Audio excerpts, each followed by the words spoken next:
There are two main reasons you should choose the 60 cubic inch version of the Scout over the larger 69 cubic inch version. If you don't care about having all the power of the 69 cubic inch version, and if you want more power than the 69 cubic inch version. Stay tuned for my explanation.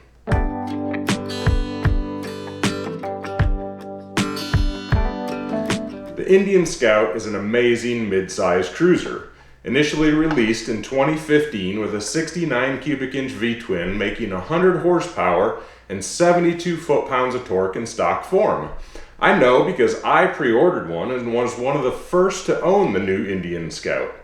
Shortly after, Indian released the same bike with a smaller 60 cubic inch V-twin making 78 horsepower and 65 foot-pounds of torque.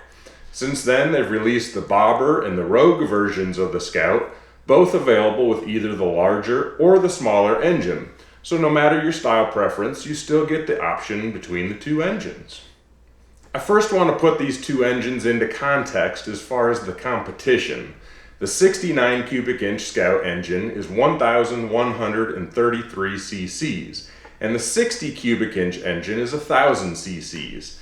That means the primary competitors are other mid-size V-twins like the Harley-Davidson Sportster, which is available in an 883 or a 1200, the 900cc Kawasaki Vulcan, the 942cc Yamaha Bolt, Suzuki C50, etc.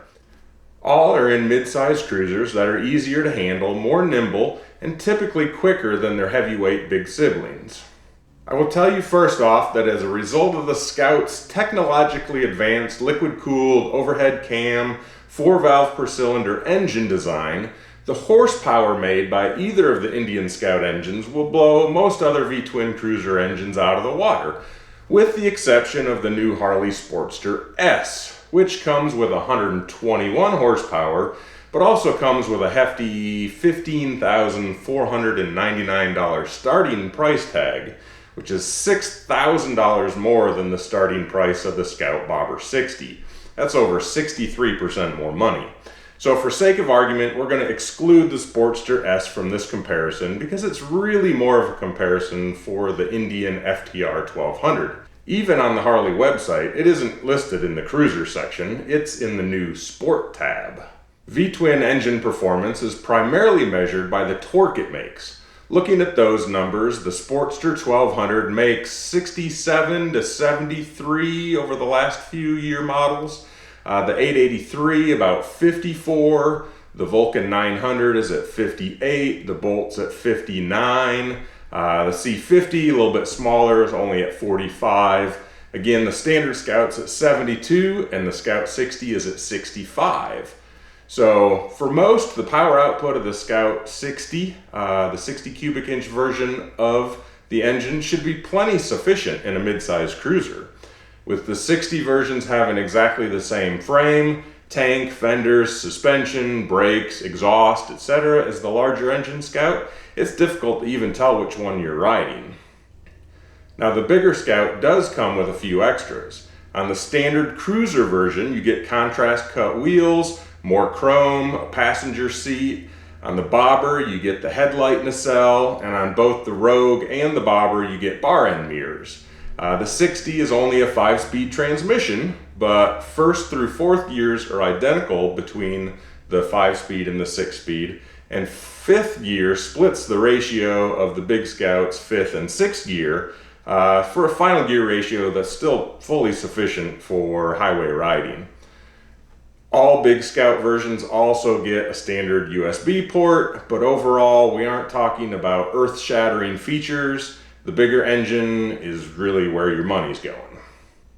So why do I say that the 60 cubic inch version is the better choice even if you want more power?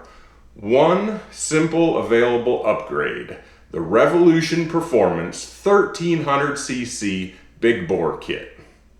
For $1,299 plus installation labor, you can upgrade either the 69 cubic inch Scout or the 60 cubic inch Scout to 79 amazing cubic inches. When you look at the price difference between the Scout and the Scout 60, depending on which model you choose, it's right around $2,000. That $2,000 savings by starting with the 60 will pay for the kit and probably around half of your labor if you pay a professional mechanic at a reputable shop.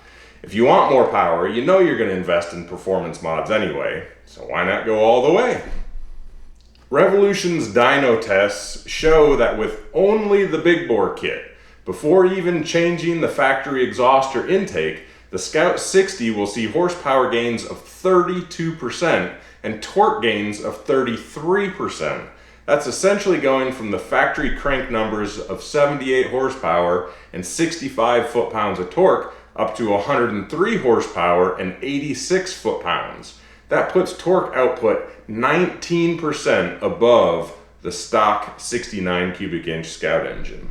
I've ridden a Scout bobber with the Revolution Performance Intake Kit, plus a 2-in-1 exhaust and a cone air filter and a proper tune, and all I can say is that ride was incredible.